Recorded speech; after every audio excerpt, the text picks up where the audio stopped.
Gracias, Wilfredo.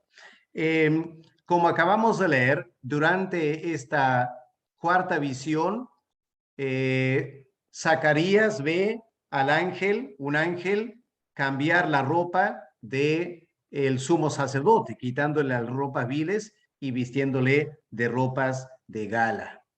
Vamos a ver qué podemos aprender de este capítulo esta tarde. Como introducción, si miramos los primeros dos capítulos que tienen las primeras tres visiones, hay un detalle interesante. Las visiones empiezan afuera de Jerusalén y nos van acercando a Jerusalén hasta que terminamos dentro de Jerusalén. Por ejemplo, miren en Zacarías 1 y el versículo 8. ¿Dónde se dio la primera visión? ¿Qué es lo que Zacarías vio en la primera visión? Capítulo 1, versículo 8, dice que vio un varón que cabalgaba sobre un caballo alzán, el cual estaba entre los mirtos que había en la hondura. Así que la primera visión se da en un valle, una zona profunda, donde habían muchos de estos arbustos, los mirtos. ¿Ok? Así que empieza ahí la primera visión.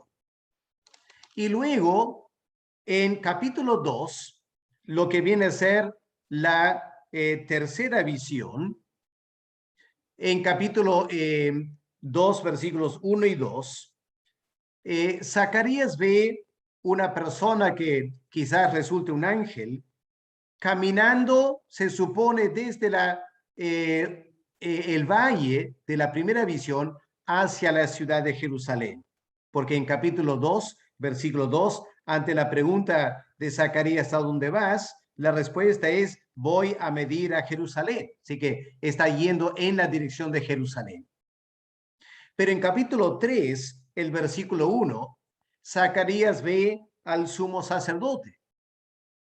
Y se supone que el sumo sacerdote está dentro de la ciudad de Jerusalén, precisamente donde estaban reconstruyendo el templo.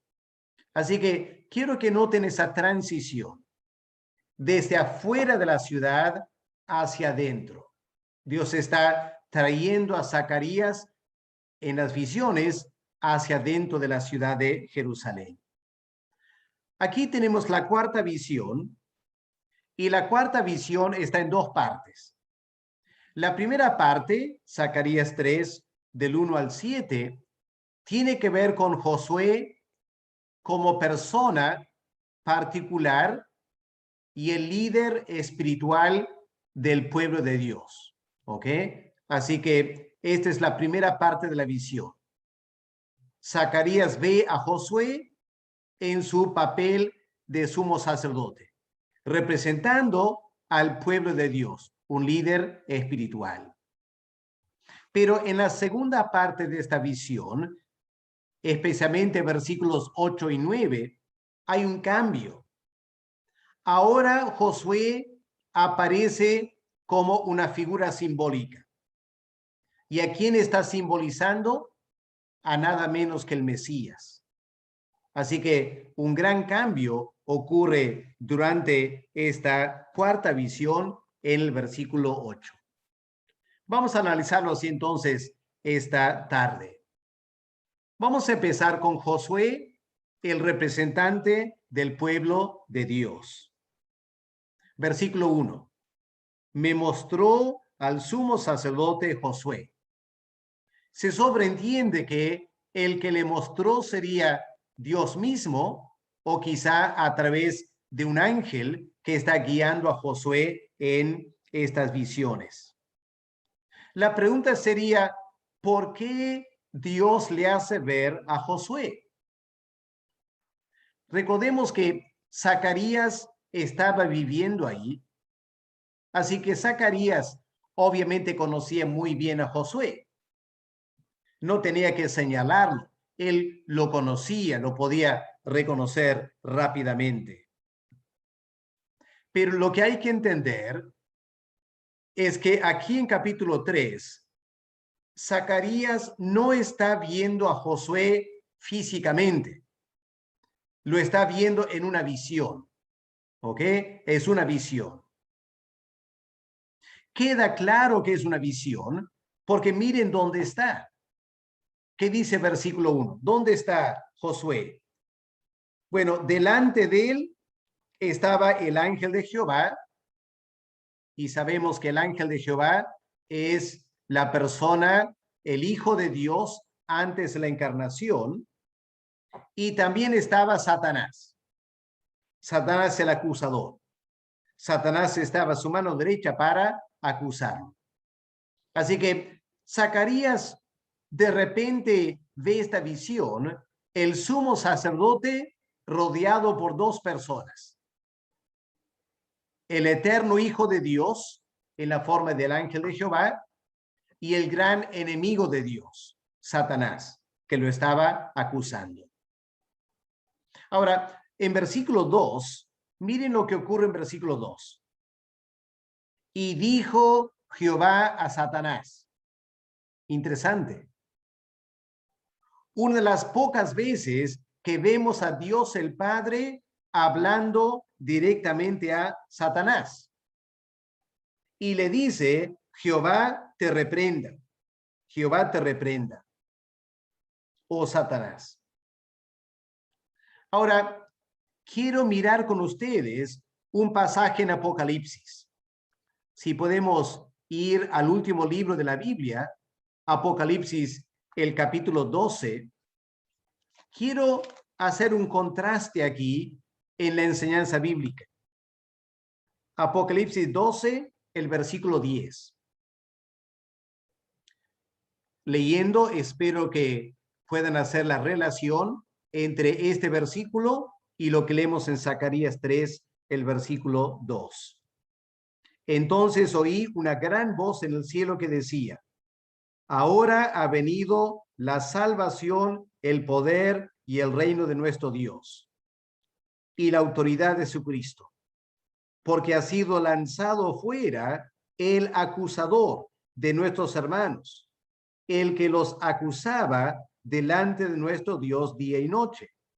Y ellos le han vencido por medio de la sangre del Cordero y de la palabra del testimonio de ellos. Así que es un cuadro parecido, ¿no es cierto? Aquí Juan ve una visión del cielo. Ahí está Satanás acusando a los creyentes. Los estaba acusando día y noche. Hay que entender que son creyentes del Antiguo Testamento. Cuando de repente un cambio ocurre, versículo 11, y pasan de ser personas acusadas a ser personas triunfantes. Logran un tremendo triunfo sobre Satanás. ¿Cómo? Lo vencieron por medio de la sangre del Cordero y la palabra de su testimonio.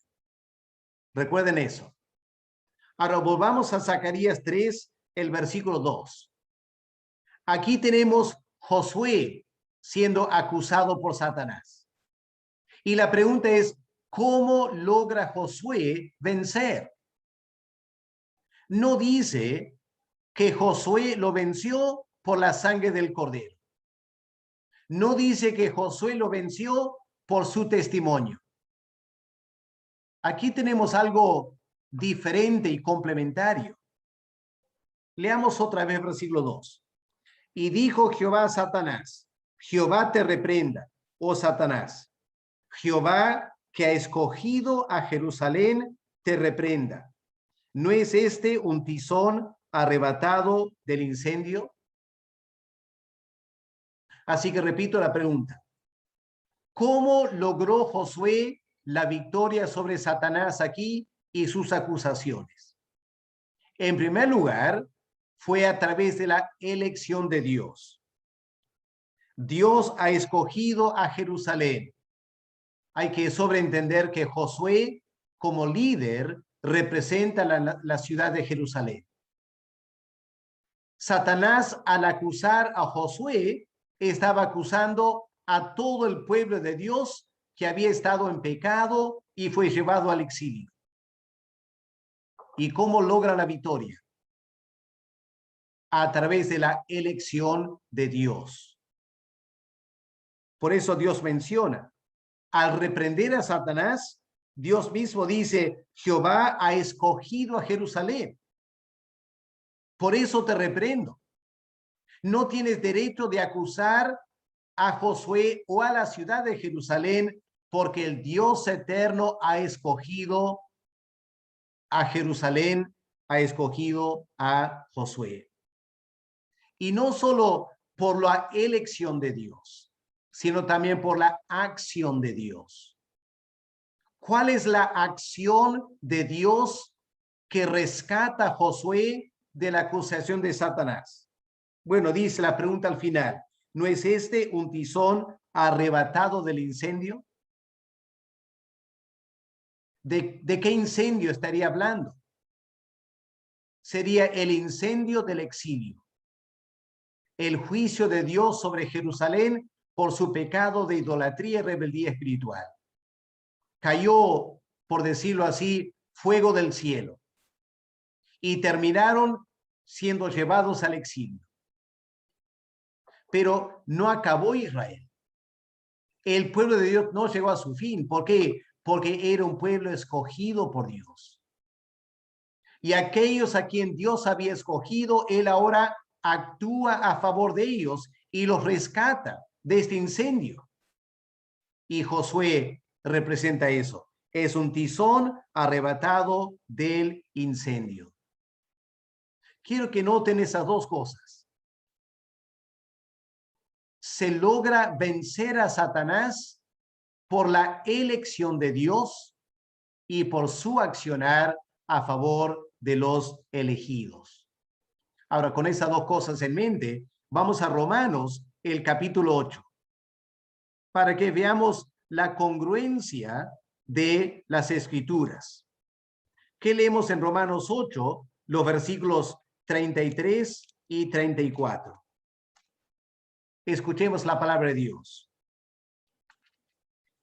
Versículo 33 de Romanos 8. ¿Quién acusará a los escogidos? Aquí está. La acusación contra creyentes. Y la pregunta de Pablo, ¿quién acusará a los escogidos de Dios? Porque si son sus escogidos, Dios es el que justifica. Justifica a sus escogidos. ¿Quién es el que condenará? Aquí está la acción. Cristo es el que murió, más aún el que también resucitó, el que además está a la diestra de Dios, el que también intercede por nosotros. ¿Puede notar aquí entonces la acción de Dios a favor de los escogidos? ¿Cuál es esa acción aquí en Romanos? La muerte de Cristo, la resurrección de Cristo, Cristo reinando a la diestra del Padre y Cristo intercediendo a la diestra del Padre. Y el resultado es, ¿quién puede acusar al creyente? Qué linda enseñanza, ¿no es cierto, hermanos? En nuestra lucha aquí en la tierra, la verdad es que todos enfrentamos diversas tentaciones. Y podemos de vez en cuando caer en algún pecado. Y cuando pecamos, Satanás trata de acusarnos. Pero aquí viene la palabra de Pablo. ¿Quién podrá acusar a los que Dios ha escogido? Y aquellos a favor de quien Dios ha hecho tantas cosas. Es ridículo, ¿no es cierto? Satanás no podrá acusarnos eficazmente porque Cristo es el que nos defiende. Y hermanos, esa enseñanza del Nuevo Testamento es lo que tenemos aquí en Zacarías 3, el versículo 2. Jehová ha escogido a Jerusalén y Jehová ha rescatado un tizón del incendio. Y hermanos, para nosotros como creyentes, el incendio era la ira de Dios, que cargaba sobre nosotros por nuestros pecados. Pero qué tremendo tener en el Señor Jesús un sumo sacerdote que nos defiende. Y aquí vemos cómo el Señor rescata a su pueblo para defendernos de Satanás. Así que ahí tenemos esta primera parte. Pero miren, la cosa no cambia ahí, porque vamos a ver qué más hizo Dios a favor de Josué como representante de la ciudad de Jerusalén y los judíos. ¿Qué leemos en versículo 3? Josué estaba vestido de vestiduras viles y estaba delante del ángel. Y habló el ángel y mandó a los que estaban delante de él diciendo, quitadle esas vestiduras viles. Y a él le dijo, mira, he quitado de ti tu pecado y te he hecho vestir de ropas de gala. Ahora, obviamente, hermanos, en su diario vivir, Josué no andaba con ropas viles. Josué se vestiría cada día con ropa limpia, ¿no es cierto? Pero en esta visión, Zacarías ve a Josué, pero vestido muy diferente, con vestiduras viles.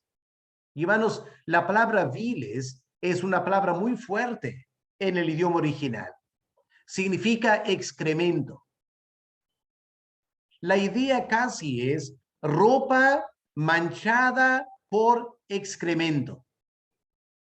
Y uno se imagina que ropa así sería ofensivo a la vista, al olfato.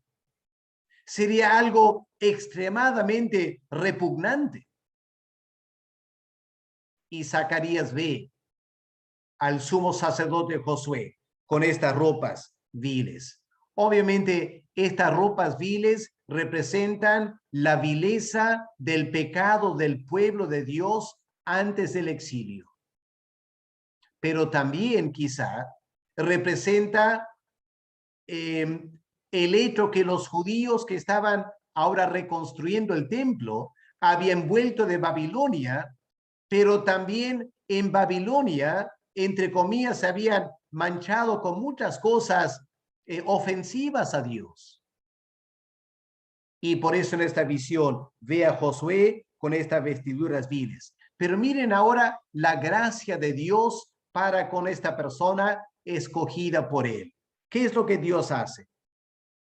Ordena, quitadle esas vestiduras viles. Ahora, lo interesante aquí es, no está claro a quién Dios está hablando.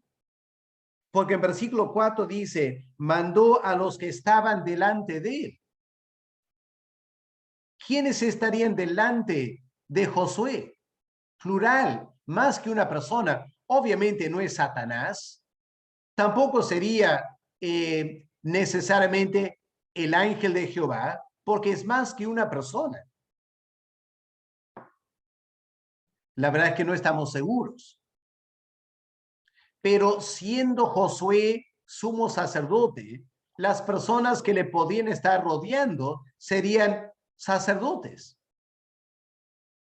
Y sabemos que en el libro de Éxodo, cuando Aarón, el sumo sacerdote, se estaba preparando para instalarse, Moisés, quizá con algunos ayudantes, le cambian la ropa a Aarón para que él empiece a trabajar como sumo sacerdote.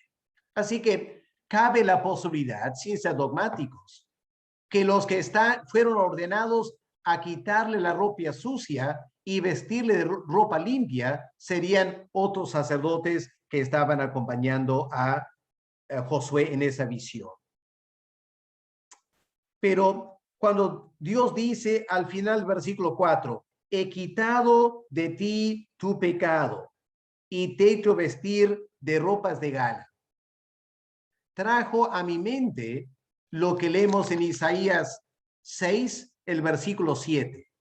Así que vamos a buscar un momento Isaías, el capítulo 6, Y miren el versículo 7. Recordando lo que pasó en Isaías 6. El profeta joven va al templo y tiene una visión de la gloria de Dios. Y en ese momento Isaías se siente tremendamente pecador. Ay de mí, que soy hombre de labios inmundos. Y han visto mis ojos a Dios en toda su gloria.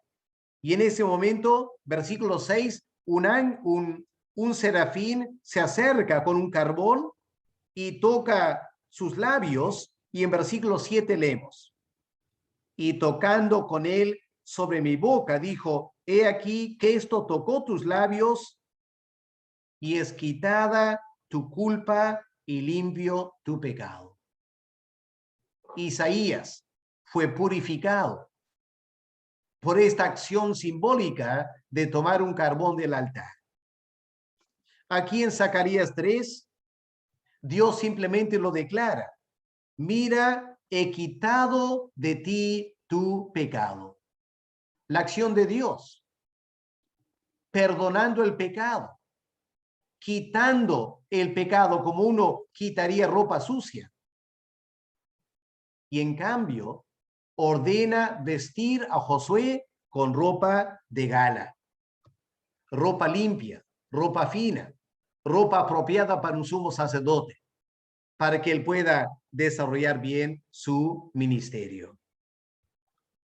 Así que en versículo 5 continúa esta preparación para Josué. Ahora se le pone una mitra limpia, está vestido ahora con ropas de gala, y Josué está listo para actuar como sumo sacerdote.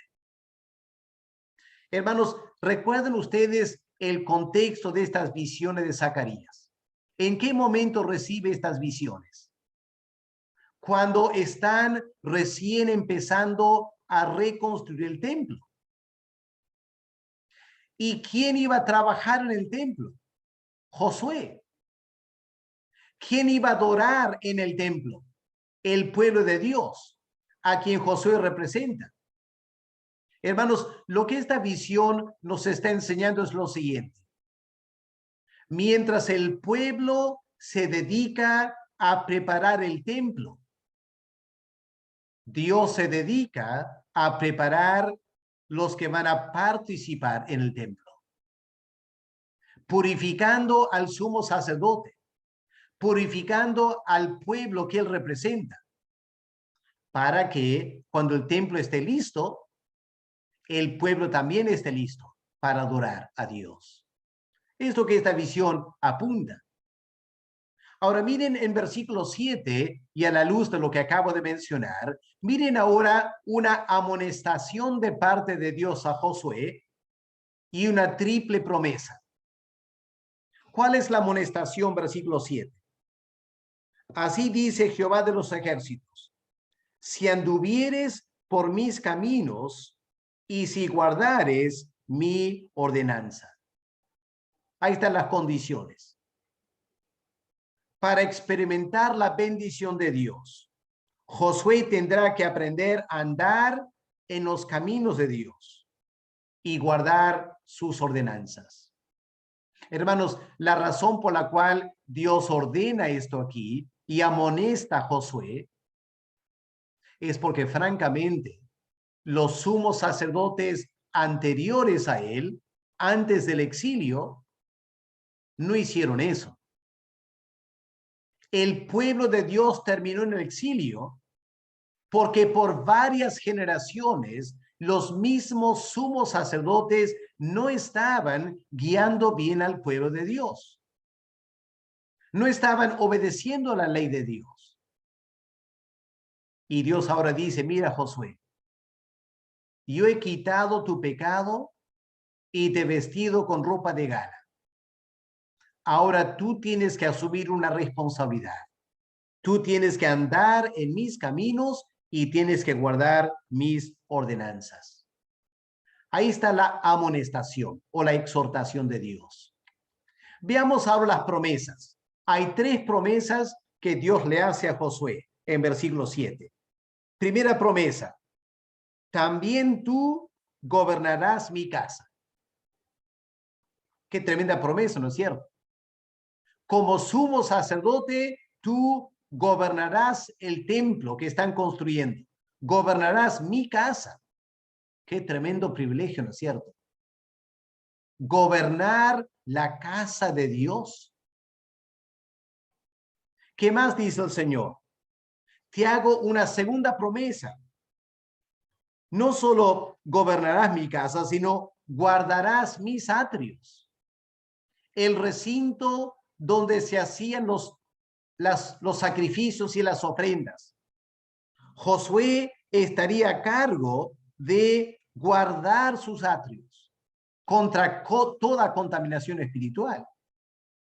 Otro gran privilegio, ¿no es cierto?, para él como sumo sacerdote. Y la tercera promesa, entre estos que aquí están, es decir, los demás sacerdotes, entre estos que aquí están, te daré lugar. Te voy a hacer sumo sacerdote en forma permanente. Podrás ocupar este cargo el resto de tu vida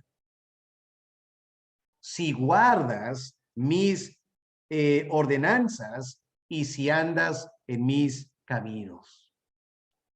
Bueno, qué tremendo incentivo, ¿no es cierto?, para vivir en santidad, esta triple promesa. Pero hermanos, recordemos que en esta visión Dios está hablando a Josué, no solo a él a título personal, sino a él como representante de todo el pueblo de Dios. Así que lo que Dios está diciendo al pueblo es lo mismo. Todo el pueblo tiene que andar en los caminos de Dios. Todo el pueblo de Judá tiene que guardar sus ordenanzas. Y si ellos lo hacen, Dios les permitirá ocupar el nuevo templo y establecerlos en la tierra prometida. Y como veremos en un momento, Dios usará el compromiso espiritual del pueblo de Dios, preparando el camino para la venida del Mesías. Así que todo esto apunta, en primer lugar, a la actividad dentro del templo que se está reconstruyendo. Pero también, como veremos en un momento, todo esto tiene que ver con la venida del Mesías. Dios está diciendo, si ustedes guardan mis palabras, el Mesías va a venir. Y hermanos, para nosotros esta palabra también es muy importante, ¿no es cierto? Obviamente en la iglesia evangélica ya no hay sacerdotes, no hay sumos sacerdotes al estilo de Israel. La Biblia indica que cada creyente es un sacerdote. Y todos como creyentes conformamos el templo de Dios. ¿Cuál es nuestra responsabilidad? Andar en los caminos de Dios y guardar sus mandamientos. Y si lo hacemos, Dios promete bendecirnos, hacernos estables dentro del templo de Dios. ¿Y todo esto para qué? Para esperar el Mesías que va a venir por segunda vez. Hermanos, nosotros somos el pueblo que está esperando la segunda venida del Mesías. Pero muchas cosas que Dios dijo a Israel acerca de la primera venida del Mesías son ciertas para nosotros, que esperamos la segunda venida del Mesías. Así que palabras de ánimo y también de desafío. Pero pasemos ahora a la segunda parte de este capítulo, donde Dios le sigue hablando a Josué, pero vamos a notar un cambio, porque ahora Josué representa al Mesías. Es una figura del Mesías. ¿Por qué? En primer lugar, por su nombre. La palabra Josué es la versión hebrea de Jesús. Algunos quizá ya sabían eso, para otros sería nuevo. El nombre Josué es el hebreo para Jesús, como Pedro es español para Peter en inglés, o Peter es inglés para Pedro en español. El mismo nombre se pronuncia un poco diferente porque son diferentes idiomas. Jesús es en griego, Josué es en hebreo, pero representa a Salvador. Segundo lugar, Josué es el sumo sacerdote. Y sabemos que el Señor Jesús es nuestro sumo sacerdote. Así que claramente ahora Josué representa al Mesías. Leamos versículo 8. Miren sus Biblias, Zacarías 3, el versículo 8. Escucha pues ahora, Josué, sumo sacerdote, tú y tus amigos que se sientan delante de ti. Repito, me parece que son sacerdotes que iban a trabajar con Josué. ¿Qué es lo que Dios dice? Porque ustedes son varones simbólicos. Ahí está. Son varones simbólicos. Representan algo profético. La palabra aquí para simbólicos lo encontramos, por ejemplo, en Isaías 8, el versículo 18. Si quieren buscar en sus Biblias, Isaías 8, el versículo 18. ¿Qué leemos aquí? Escuchen estas palabras interesantes. Isaías está hablando. Él dice, he aquí yo y los hijos que me dio Jehová. Uno de sus hijos se llamaba Emanuel. He aquí yo y los hijos que me dio Jehová somos por señales y presagios. La palabra presagios es la misma palabra que se traduce simbólico en Zacarías 3, el versículo 8. Isaías está diciendo, somos señales, somos presagio, somos personas simbólicas. Obviamente ese niño que nació a Isaías y lo llamaron Emanuel, ese niño representaba al Señor Jesús que nació 700 años después. Miren también en Isaías 20 y el versículo 3. Isaías 20, versículo 3. Y dijo Jehová, de la manera que anduvo mi siervo Isaías desnudo y descalzo 3 años por señal y pronóstico. Ahí la palabra pronóstico es la misma palabra en hebreo que aquí en Zacarías 3:8 se traduce simbólicos. ¿Ok? La acción de Isaías, su acción de andar desnudo y descalzo era simbólico de, digamos, del exilio. Así que en Zacarías 3, Dios le habla al sumo sacerdote Josué y le dice, él y los que lo rodean son varones simbólicos. ¿Pero simbólicos de qué? ¿De quién? Bueno, el mismo Señor contesta al fin del versículo 8.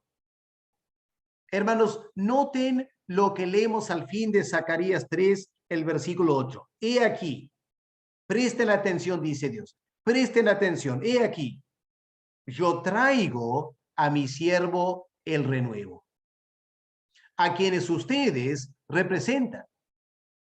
Yo traigo a mi siervo el renuevo. Hermanos, noten que en nuestras Biblias renuevo está con R mayúscula, aunque en el texto original no era así. Pero los traductores tienen la razón, porque aquí está hablando del Señor Jesús. La palabra renuevo significa brote. Cuando tú cortas un árbol, cuando empieza a crecer otra vez, ese árbol empieza a rebrotar, se llama el renuevo. Y este es un nombre muy interesante del Mesías. La idea es que Dios iba a tumbar el gran árbol de la dinastía davídica. David iba a quedar sin un rey davídico. pero de ese tronco de David iba a surgir un renuevo que ocuparía un día el trono del rey David. Ahora vamos a mirar este nombre en varios pasajes. Ya rápidamente vamos a mirar, por ejemplo, Isaías 4, el versículo 2. Busquen en sus Biblias. Isaías 4, el versículo 2. Y aprendan a marcar esto en las Biblias para que no se olviden de estos versículos. En aquel tiempo, el renuevo de Jehová será para hermosura y gloria, y el fruto de la tierra para grandeza y honra a los sobrevivientes de Israel. Interesante que los traductores de la Reina Valera han puesto renuevo aquí con R minúscula. Quizá pensando que se está hablando no tanto del Mesías, sino del pueblo mesiánico. Pero me parece que hay que enfatizar que la palabra renuevo es un título del Mesías. Así que lo más probable es que Isaías 4, versículo 2, también está hablando de Cristo y por lo tanto renuevo también debería ir con mayúscula. Vamos a Isaías 11, el versículo 1. Aquí no hay dudas al respecto, ¿no es cierto? Isaías 11, versículo 1. Saldrá una vara del tronco de Isaí y un vástago retoñará de sus raíces. Hay el concepto a través de un renuevo, ¿ok? Un vástago, un renuevo. ¿Y saben ustedes cuál es la palabra para renuevo? ¿Qué es la palabra en hebreo? Es la palabra nazir. Así que Cristo, que nació en Belén, era el nazir, el renuevo. Y Mateo en capítulo 2 hace una relación entre Nazaret, el nombre de Nazaret, y el Señor Jesús como el nazir, el renuevo de Jehová. Muy interesante lo que Mateo hace en Mateo capítulo 2. Pero vamos a Jeremías, el capítulo 23. Miren ustedes versículo 5. Jeremías 23, versículo 5. He aquí que vienen días, dice Jehová, en que levantaré a David renuevo justo. Ahí está la palabra. Renuevo justo. Y reinará como rey, el cual será dichoso y hará juicio y justicia en la tierra. Ahora, entendamos, hermanos, Zacarías vivió mucho después de Isaías y mucho después de Jeremías. Así que Zacarías estaría empapado con estas profecías de un renuevo. Josué, el sumo sacerdote, también conocería bien estas profecías del renuevo. Las estoy repasando con nosotros, con ustedes, porque nosotros muchas veces no conocemos bien estas profecías. Y tenemos que conocerlas para entender bien lo que está diciendo Zacarías 3, el versículo 8. Miren también Jeremías 33, el versículo 15. Jeremías 33, el versículo 15. Leemos. En aquellos días y en aquel tiempo haré brotar a David un renuevo. Y aquí está con mayúscula. Ya la Reina Valera no siempre es muy consistente en usar mayúsculas, pero aquí pone renuevo con mayúscula. Haré brotar a David, al tronco de David, un renuevo de justicia, y hará juicio y justicia en la tierra. ¿Ok? Así que hay estas hermosas promesas de un renuevo. Y volviendo a Zacarías, si avanzamos al capítulo 6 y el versículo 12, ¿qué encontramos en Zacarías 6, versículo 12? Y le hablarás diciendo, así ha hablado Jehová de los ejércitos diciendo, he aquí el varón, cuyo nombre es el renuevo, el cual brotará de sus raíces y edificará el templo de Jehová. El templo espiritual, ¿no es cierto? Porque Cristo el Mesías no construyó ningún templo. Él construyó el nuevo templo, la nueva Jerusalén que somos nosotros. Pero Él es el renuevo. Así que aquí tenemos entonces Josué, el sumo sacerdote, presentado como un varón simbólico. ¿A quién simboliza? En primer lugar, simboliza al renuevo, una figura mesiánica, el renuevo. Ahora miren, volviendo a Zacarías 3, el versículo 9, miren ahora la segunda figura, la figura de la piedra. Versículo 9. Porque aquí aquella piedra que puse delante de Josué, sobre esta única piedra hay 7 ojos. He aquí, yo grabaré su escultura, dice Jehová de los ejércitos. Y ahora noten esta frase, qué interesante esta frase. Y quitaré el pecado de la tierra en un día. ¿Qué habrá pensado Zacarías cuando escuchó esa frase por primera vez? Quitaré el pecado de la tierra en un día. Y luego cuando Zacarías le cuenta esta visión a Josué, porque hermanos recuerden, Zacarías está viendo una visión. Josué no sabía nada de esto. Josué está en la visión, pero no es la persona de Josué, es una visión. Lo que pasó después de esto es, Zacarías busca a Josué y le cuenta, mira Josué, mira lo que yo vi, miren la visión que Dios me dio. Le contó después. ¿Y qué habrá pensado Josué?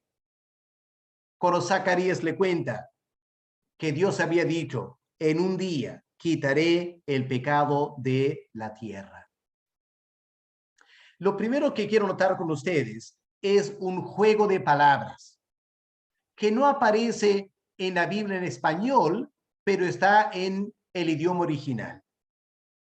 Si miramos al fin del versículo 8, al fin del versículo 8, ¿qué dice? He aquí, yo traigo a mi siervo el renuevo. Pero sabemos de Isaías que el siervo de Jehová es el Mesías. La palabra para siervo en hebreo es la palabra Ebed, siervo, Ebed. Y en versículo 9, Dios ahora habla de una piedra. Y la palabra en hebreo para piedra es Eben. He aquí mi Ebed, siervo, es mi Eben, piedra. Ya ese juego de palabras que a los hebreos les encantaba. Ahora vamos a ver qué nos dice el Antiguo Testamento acerca de esta piedra. ¿Ya?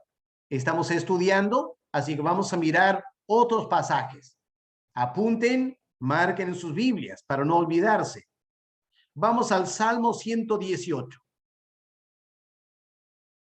Miren qué interesante el versículo 22. Salmo 118, el versículo 22. La piedra que desecharon los edificadores ha venido a ser cabeza del ángulo. De parte de Jehová es esto, y es cosa maravillosa a nuestros ojos. ¿Ya? Pero versículo 22. La piedra que desecharon los edificadores ha venido a ser cabeza del ángulo. Y si tienen referencias cruzadas en sus Biblias, van a ver ahí un montón de referencias al Nuevo Testamento. Porque el mismo Señor Jesús citó esto de sí mismo. ¿Quiénes rechazaron a la piedra? Los fariseos y los saduceos. Desecharon la piedra. Pero Dios tomó esta piedra y la colocó como cabeza del ángulo. Así que Salmo 118, versículo 22, usa la palabra piedra hablando del Mesías. Vamos a Isaías, el capítulo 8 y el versículo 14. Cuán importante, hermanos, es conocer bien la Biblia para entender estas cosas. Isaías 8, el versículo 14, que leemos. Entonces, él será por santuario, pero a las dos casas de Israel por piedra para tropezar y por tropezadero para caer, y por lazo y por red al morador. Una piedra para tropezar. Y eso fue Cristo, ¿no es cierto? Mucha gente tropezó sobre Cristo. No podían aceptar que él era el Mesías por algunas cosas que él hacía. Y él llamaba a la gente a confiar en él para la salvación. Y mucha gente no quiso. Tropezaron. Una piedra para tropiezo. Miren también en Isaías 28 y el versículo 16. Isaías 28, versículo 16. Por tanto, Jehová el Señor dice, he aquí que yo he puesto en Sión por fundamento una piedra probada, angular, preciosa, de cimiento estable. El que creyere, no se apresure. Así que son diferentes textos que presentan al Mesías venidero como una piedra. Así que aquí en Zacarías 3, el versículo 9, cuando Dios dice, yo he puesto delante de Josué una piedra única que tiene 7 ojos. ¿Qué serán estos 7 ojos? Poco raro, ¿no? Una piedra que tiene 7 ojos. Vamos a Apocalipsis, el capítulo 5 y el versículo 5. Apocalipsis 5, el versículo 5. Perdón, creo que está mal esta referencia. Es capítulo 4, versículo 5. Sí, miremos Apocalipsis 4, versículo 5. Y del trono salían relámpagos y truenos y voces. Y delante del trono ardían 7 lámparas de fuego, las cuales son los 7 espíritus de Dios. Los 7 espíritus de Dios. Y ahora vamos a mirar Zacarías 4, el versículo 10. Zacarías 4, 10. Porque los que menospreciaron el día de las pequeñeces se alegrarán y verán la plomada en la mano de Zorobabel. Estos 7 son los ojos de Jehová que recorren toda la tierra. Así que está hablando de Jehová con 7 ojos. En Apocalipsis, el Espíritu Santo es representado por 7 lámparas, los 7 espíritus de Dios. Así que, volviendo a Zacarías 3, el versículo 9, esta única piedra que tiene 7 ojos son los ojos de Jehová. Y los ojos de Jehová es el Espíritu Santo. Y sabemos que el Señor Jesús es el Mesías, es el ungido con el Espíritu Santo en su plenitud. Así que aquí estamos viendo este detalle entonces. La piedra, que es el Mesías, con 7 ojos, los ojos de Jehová, que son el Espíritu Santo.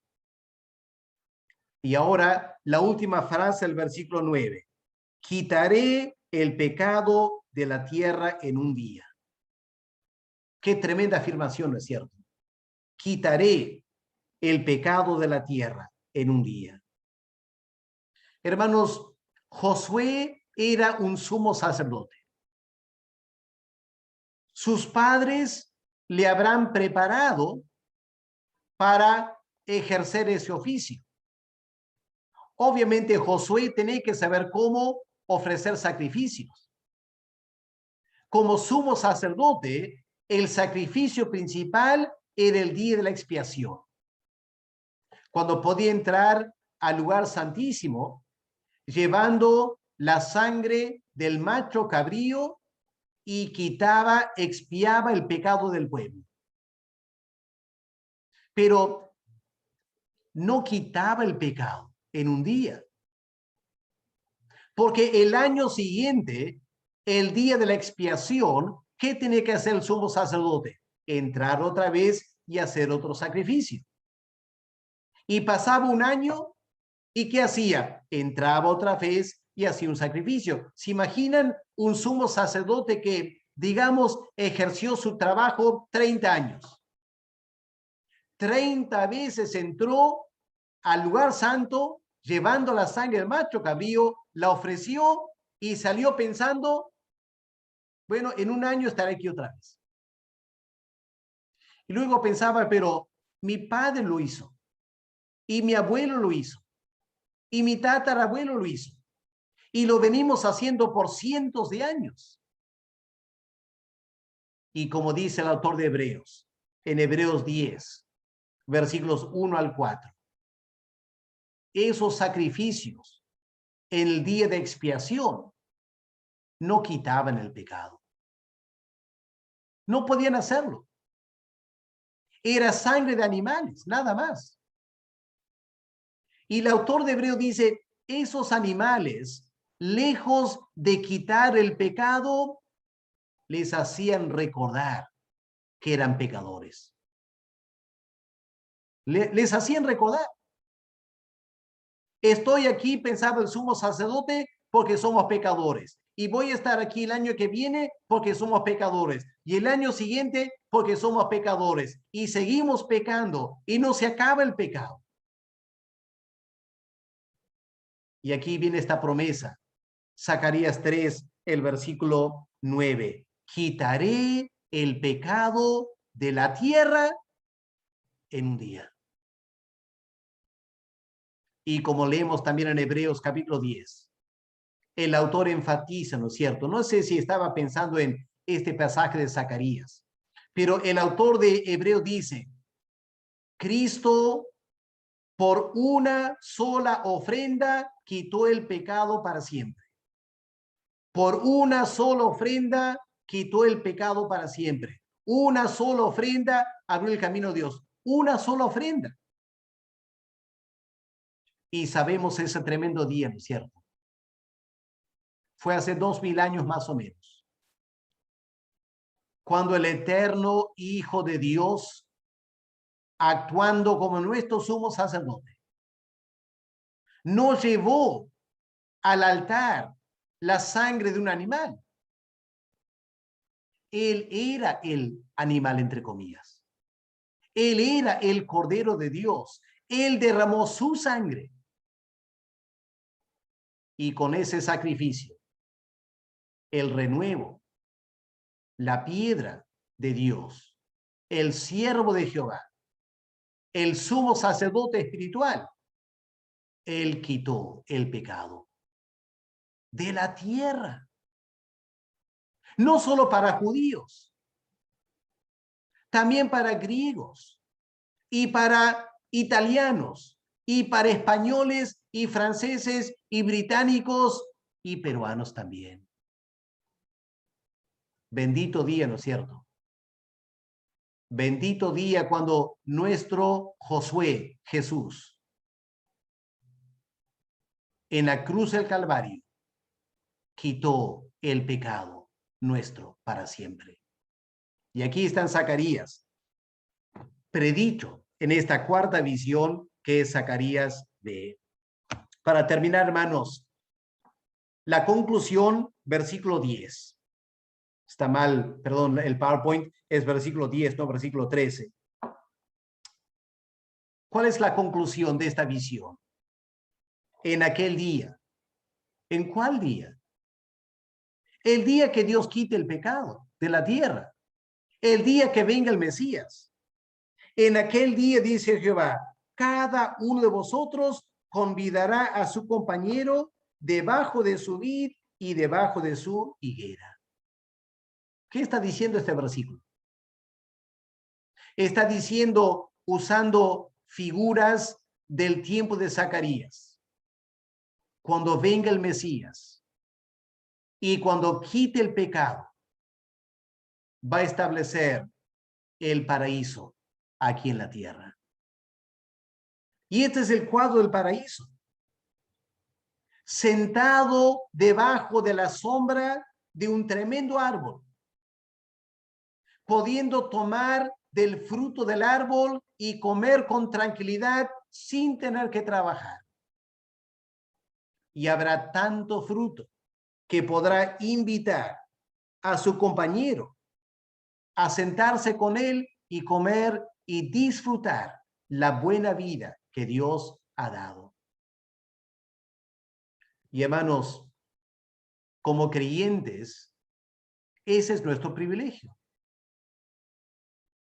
¿Qué estamos haciendo ahora, hermanos, al estudiar esta tarde la palabra de Dios como hombres y mujeres redimidos del pecado, limpiados del pecado, hermanos? Simbólicamente, estamos debajo del árbol de la palabra de Dios, estudiando, deleitándonos en la palabra, aprendiendo tantas cosas interesantes, invitando a nuestros hermanos y amigos a estudiar juntos la palabra de Dios. Y ahora que tú lo has entendido, tú puedes invitar a otro. Y un día otro te va a invitar a ti a estudiar la palabra de Dios. Y por mientras, ya estamos disfrutando la vida eterna. Ya estamos viviendo bajo la sombra del Omnipotente. Pero viene un día cuando el Mesías volverá por segunda vez. Y esto se va a cumplir literalmente aquí en la tierra. Vamos a vivir para siempre en este paraíso que Juan ve en Apocalipsis, capítulo 21 y 22. Vamos a vivir para siempre en un paraíso, limpios del pecado, disfrutando la bendición de Dios para toda la eternidad. Qué privilegio, hermanos, ser escogidos por Dios. Nosotros somos estos tizones rescatados del incendio, de la ira de Dios. Lo que Zacarías vio aquí de Josué es un cuadro de nuestra salvación eterna que tenemos en Cristo Jesús. Qué precioso capítulo, ¿no es cierto? Para leer y releer y aplicarlo a nuestras vidas. Que siendo pecadores, con ropas viles, Dios mismo se ha encargado de limpiarnos del pecado, vestirnos de ropa de gala y a través del Mesías darnos un paraíso eterno aquí en la tierra. ¿Qué es lo que debemos hacer? Debemos andar en los caminos del Señor y debemos guardar sus mandamientos. No para lograr la salvación, sino porque ya somos salvos. Y lo menos que podemos hacer es obedecer y agradar a aquel que un día vino para quitar el pecado de toda la tierra en un solo día. Hermanos, que Dios nos bendiga en este estudio de la palabra. Vamos a parar ahí. Vamos a ver si hay preguntas en el chat que necesitan hacer. A ver, vamos a ver si hay preguntas aquí. Un momentito, mientras voy repasando rápidamente. Jonathan está en clases, así que no me puede ayudar. A ver, parece que no son saludos. Muy lindo ver sus saludos. Aquí Alfredo comenta algo. Josué representa al pueblo de Dios, representado por Jesús como hijo de hombre. Y el renuevo representa al Hijo de Dios. Bueno, Josué representa al pueblo de Dios, muy cierto. Representado por Jesús como hijo de hombre. Bueno, Jesús vino a este mundo para representarnos a nosotros, ¿cierto? Cuando Él murió en la cruz, Él murió como nuestro representante para salvarnos. Y aquí dice, el renuevo representa al Hijo de Dios. Bueno, es una sola persona. Josué, por ser un ser humano, creo que lo que Alfredo está diciendo representa a Jesús como ser humano. Pero Josué como renuevo representa al eterno Hijo de Dios. Bueno, interesante esa idea. Habría que meditarlo un poquito, pero creo que no tanto el renuevo, porque el renuevo brota del tronco de Isaí. Eso apunta también a su humanidad, no a su divinidad. Quizá la piedra sería más una figura de la divinidad, porque la piedra, digamos, baja del cielo, no es parte de esta creación. Renuevo es parte de esta creación. Así que de repente, Alfredo, más sería la piedra que podía representar la divinidad del Mesías más que el renuevo. ¿Ok? Pero interesante esa pregunta. La hermana Mónica dice, pastor, me gustaría si podría explicarme un poquito más sobre la piedra y los 7 ojos que es Jehová su Espíritu Santo. ¿Por qué 7? Muy bien, buena pregunta. ¿Por qué 7? Porque en la Biblia el número 7 representa perfección.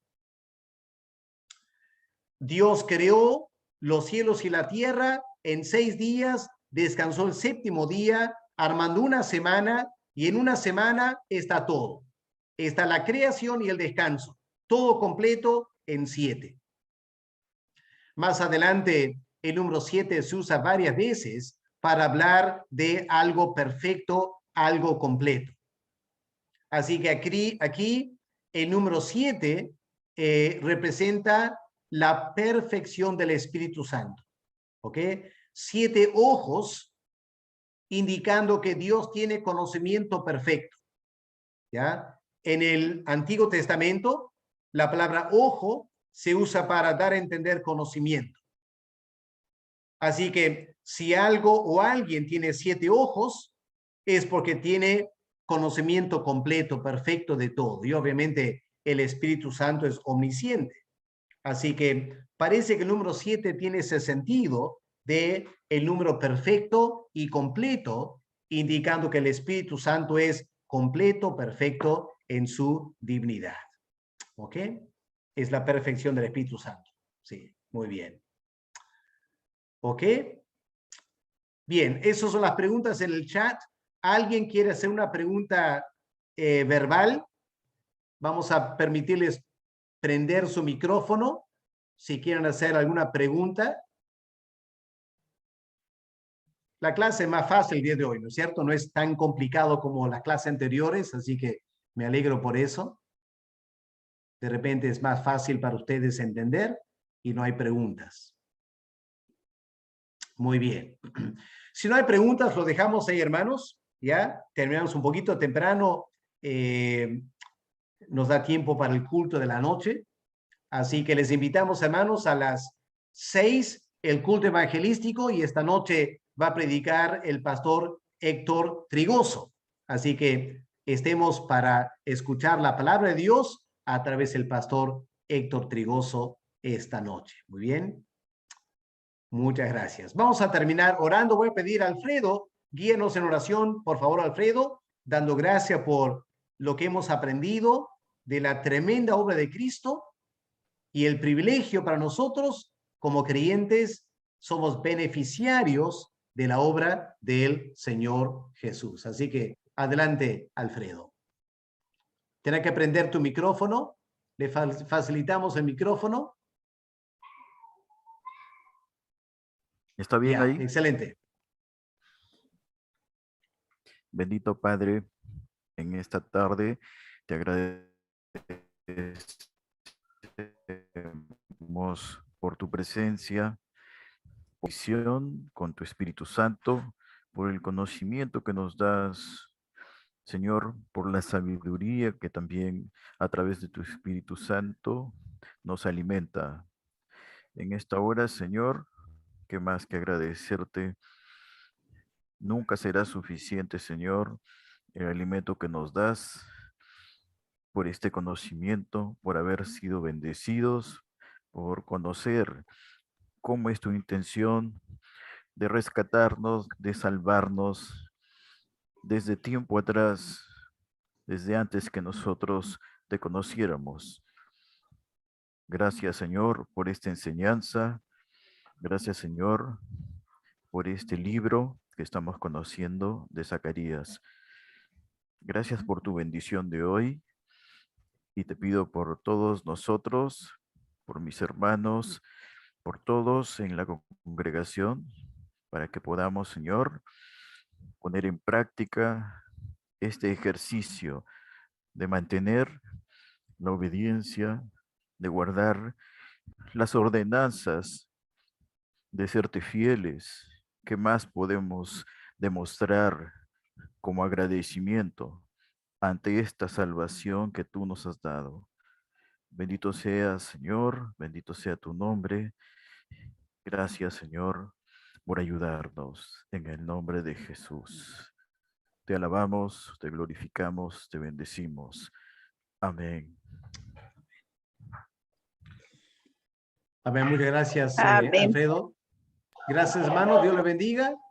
Estamos terminando ahí, así que pueden despedirse, hermano.